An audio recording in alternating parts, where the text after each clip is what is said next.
Finally, this season is over, dude. I just can't believe we were the only ones not fired. Actually... Oh, I knew it! Woo! Are you just gonna get hammered? Get me a toaster. Magic Angel Robot from Winnipeg! What the hell are you talking about? This team is ruining my life! Well, this is a big one. Leafs lose 4-3 in the shootout to the Montreal Canadiens in their final game of this godforsaken season. And you might see me here with no jersey, but I tell you what, jersey is going back on. First of all, there's no reason to cheer for the team to lose anymore. And second, and I brought this up on the podcast recently, how bad the Leafs have been for the last little chunk, especially post-deadline. We asked for that. Now, it would have been nice if they could lose better. I don't know if that makes any sense, but they got rid of guys at the deadline. They could have got rid of more. And, of course, they're not going to be a very good team after that. Right now, the Leafs are doing what the fans are asking of them. Trading everybody and firing everybody. Kyle Dubas is going to be #1 center by the time July hits. On a line with Casey Bailey and Brendan Shanahan. Cam Charron on the bench sitting in backup goalie equipment, taking down faceoff. This is not what I signed up for. I only really have one thought on the Leafs' last game of the season, and then we'll move on to all the firings. I really liked Peter Holland with Casey Bailey. I actually really liked Casey Bailey. That might have been his best game of the season. And he picks up his first career NHL goal. Hooray! Now, General Manager Dave Nonis has been fired. Interim head coach Peter Horacek will not be back. Assistant coach Steve Spott will not be back. Assistant coach Chris Dennis will not be back. Goalie coach Rick St. Croix will not be back. Reportedly, 18 scouts will not be back. That includes Director of Player Development Jim Hughes and Steve Casper, the head of pro scouting, apparently behind the JVR for Shen trade. You wanted Scorched Earth? This is Scorched Earth. We're talking flamethrower in a paper factory. Shanahan just walking around the ACC like Ari Gold. You're fired. You're fired. Donald Trump watching like, I am going to sue you and make a lot of money. Who's left? Shanahan? Obviously still here. Kyle Dubas? Mark Hunter? Obviously still here. More importantly, I'm sure a lot of you are screaming at the screen right now when I said Scorched Earth. Dion Phaneuf, Tyler Bozak, Joffrey Lupul, Phil Kessel, a lot of the big contracts, all of the big contracts are still here. And the Leafs are starting over. This is what we wanted. And I'm happy about that. But then there's that little thing in me that just doesn't let things go. And I'm gonna go back and you're gonna groan and I don't care. Brian Burke. Now, am I going to say he's going to be the current general manager of the Toronto Maple Leafs? No. Am I going to say it was even wrong to fire him at the time? Debatable. Was he going to eventually get canned? Yes. And would they have been right to do it? Probably, yeah. Look, he was building an imperfect team, but there was a very clear direction. They gave the guy the keys to the Leafs car and they said, drive it into the ground. And then they take the keys away and they give them to Dave Nonis, who is the assistant general manager to Brian Burke, and he just completely changed everything. And whether or not that was actually Dave Nonis' decision or it was the team manipulating him or I don't know what, they made the Leafs into some weird Franken-monster of a weird crap team. Kind of unfortunately, in the first year of that Franken-monster, James Reimer stopped every puck that came at his face and they made the playoffs. So the team said, good direction, moving forward, and most of the blogosphere is like, no! And then there was that famous, fateful 6-day period in the summer of 2013, as tweeted by Third Period Suits. And here's what the Leafs did in those 6 days. June 30th, draft Frederic Gauthier, knowing that his ceiling was third down shutline center. Yeah, Steve? Third down shutline center? You want to repeat that? June 30th, same day they traded 2 seconds and a third for Dave Bolin. Are you sure he's okay? He might. But wait a sec, Dave Bolin's a center, so does that mean July 4th, Mikhail Grabowski bought out? Granted, not a great contract, but you know what was worse? July 5th, David Clarkson signed a 7 years, $36.75 million. Same day, Tyler Bozak, 5 years, $21 million. And same day, let Clark MacArthur walk to a divisional rival for nothing. Now, granted, Dave Nonis did a lot of things in his tenure, a lot of them I disagreed with, but those 6 days were mwah! And then it was one thing to make those moves, but Leafs management, which entails a lot of people other than Dave Nonis, managed the salary cap like a parent who was trying to learn how to use a smartphone for the first time. How do you send a text message? Which button is that? Oh, well, you just press... This one? This button right here? No, it's not that. It's... This one? It's this... I don't know how to... This one? No, if you just stop pressing button. Are you sure it's not this? Oh, okay. It's saying, I signed Colton Orr and Fraser McLaren to one-way deals, and I got to get rid of Joe Colburn. Where's the undo button for that? There is no undo button for that. Well, what do you mean? What about the complacency buyout? Compliance buyout. Well, whatever it's called, how do you use it? You already used both. Well, how am I supposed to know you only get two? Because everyone knows you only get two. Well, I don't know how to use this stupid... Here's the button that fixes it, alright?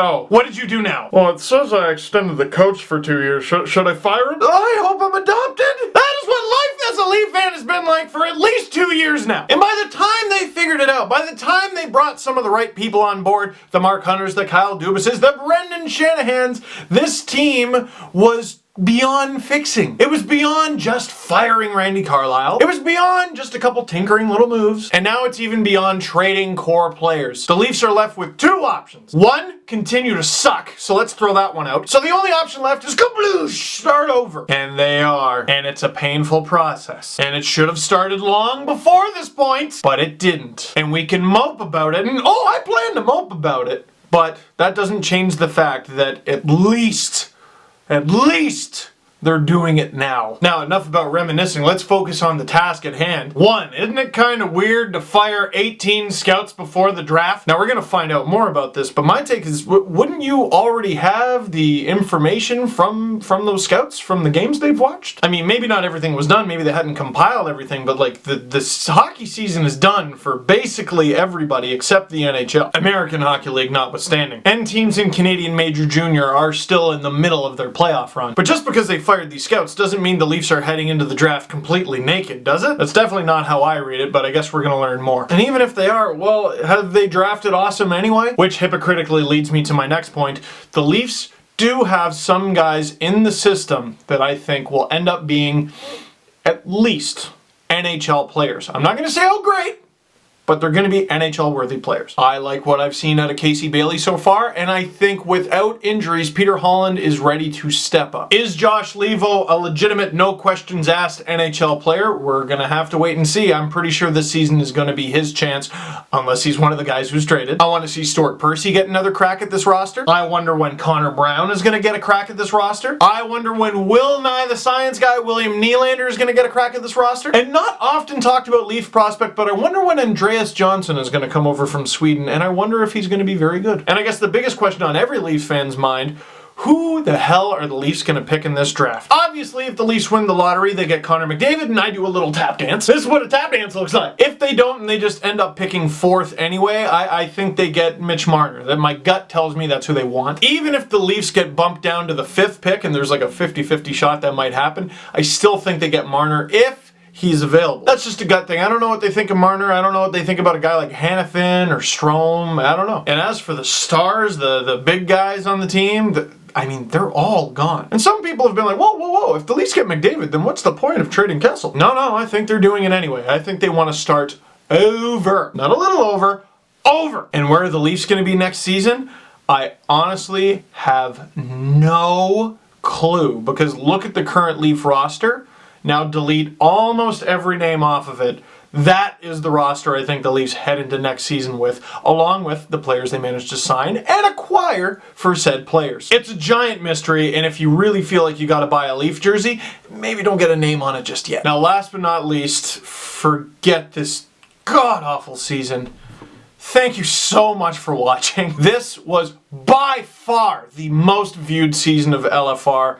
Way crushing all previous records. The previous record for the most viewed LFR ever was like 10 or 20,000 or something like that. And my 9-2 Nashville meltdown has over 80,000. It even made it on TV, and it wasn't the only LFR that was featured on TV this season. In terms of the whole season, over 1.4 million views from October 1st to April 10th. So that's not even the whole season. In the exact same time period the year before, only 650,000 views. More than double this year. And the Leafs were crap this year, and apparently you just like watching me suffer, you sick freaks! But I love you, and you know that. And I'm very happy with the gig at Sportsnet, and make no mistake, you guys are a huge reason that I have a gig at Sportsnet in the first place. And I'm having a blast on the podcast, the Panico Pizza Steve Dangle podcast, that is, and I wouldn't be able to do it without you either. And then there's these videos, unless the Leafs are very obviously tanking. They're really fun to do. So thank you, really, from the bottom of of my heart. Will there be playoff videos? I'm not totally sure. I did over 50 during the playoffs last year. I can tell you right off the bat that is simply not going to happen. You see, kids, when I did all those videos last year, I was this little thing called unemployed, which strangely frees up a lot of your time. This year, not so much, but that's a good thing. All I can promise you is this: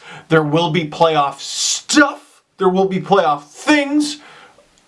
We haven't worked out what those playoff things will be yet. I just gave it away. Obviously, some stuff with Sportsnet. The podcast is still going, obviously. Does that make you feel better? Whose favorite team should I jinx? I'm just kidding. Seriously, though, I think anybody could win the Stanley Cup this year. Ha! No, I've jinxed everybody! No one wins the cup! You know what? Let's wrap this up. This is the end of the 8th season of LFR. That's Leafs fan reaction. And quite proud, didn't miss a game. I take a lot of pride in never doing that. So that's it for this one. Thank you very much for watching. Click like if you like this video. Click subscribe if you really liked it. Tell all your friends, and have a good summer. And if you're Leafs management and watching this, no, seriously, have a good summer.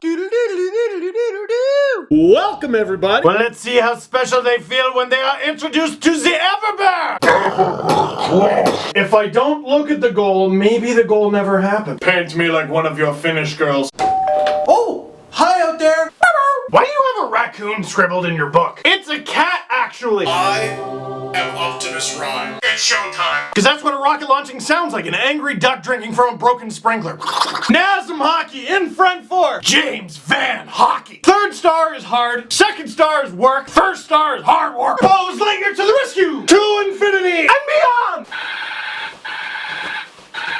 The Leafs lost 6-2. How can you be losing to a team that looks surprised they scored? What? Nashville just scored. Again? Yeah, they got 9 goals now. So it's 9-2.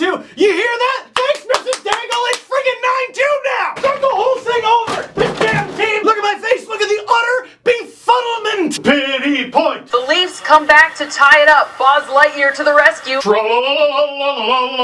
Sit Anaconda, don't. Ow! Shoryuken! He hit him with a Street Fighter punch! His teammates just hear him as he takes off. Meep, meep, meep, meep, meep, meep, meep, meep, meep. Why do you watch this?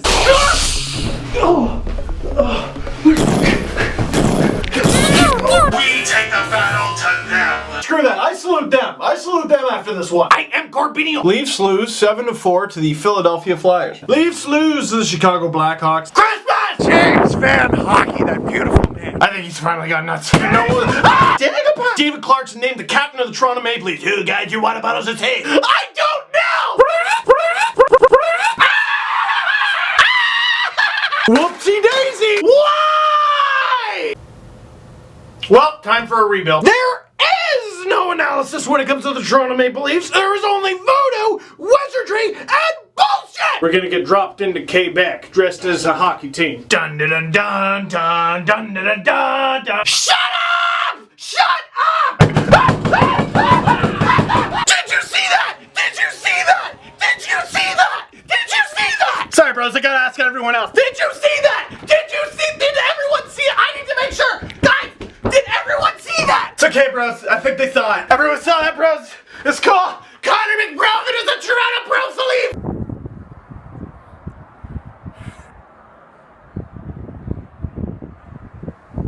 So that's it for this one. Thank you very much for watching. Click like if you like this video. Click subscribe if you really like to. Tell all your friends. And that's the bottom line, because Stone Cold said so.